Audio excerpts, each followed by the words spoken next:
horizontali trauka, atsisėdus.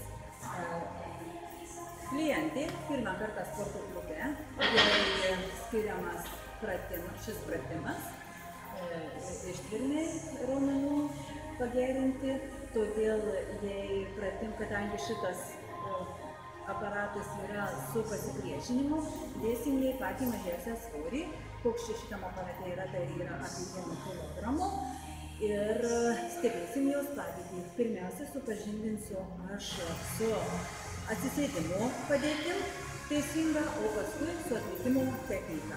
Dar noriu pasakyti, kad šiame pratime dirba mūsų pečių ir alkūnių sąnariai, o raumenys dirbantys šiame pratime, tai yra viršutiniai krūtinės raumenys, platusis nugaros raumuo, trapecijos raumenys, deltos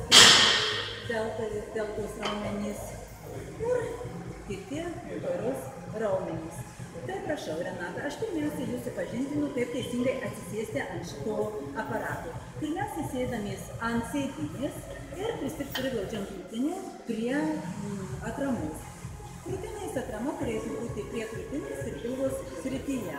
Atsisėdame kojas, padedame ant laikiklių ar atramų, kojos tiesios, nugara mūsų turi būti tiesi ir kai priglaudžiam, turim jausti, kad tai bus stabili. Rankas ištiesime horizontaliai, pasiekėme rankų laikiklius, imame planuotų paėmimų. Ir jeigu mums tai viskas tinka, nereikia nieko reguliuoti, pradedame pratimą.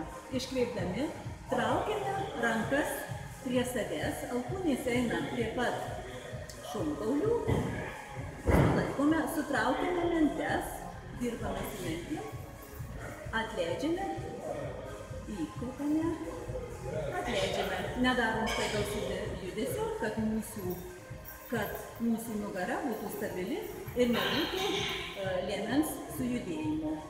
Taip, toliau, prašau, Renata, sėdamės ant sėdynės, dėdamės kojas ant pedalų, atramos, priglaudžiam krūtinę, ar jaučia tai gerai, ištiesiam nugarą, nugara tiesi, galva neutralioj padėti, ištiesiam rankas, imame už laikiklių, rankos mūsų tiesios, tačiau alkūnės neįtemptos, neužfiksuotos, neužkištos.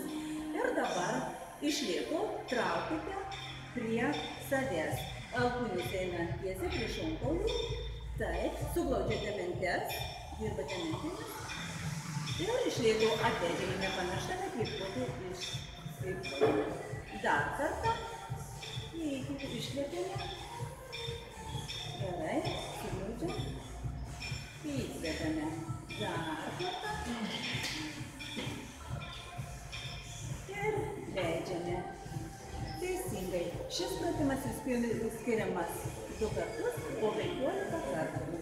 Stebiu jūsų savijautą, kaip jaučiatės, klausiu. Puikiai, prašau.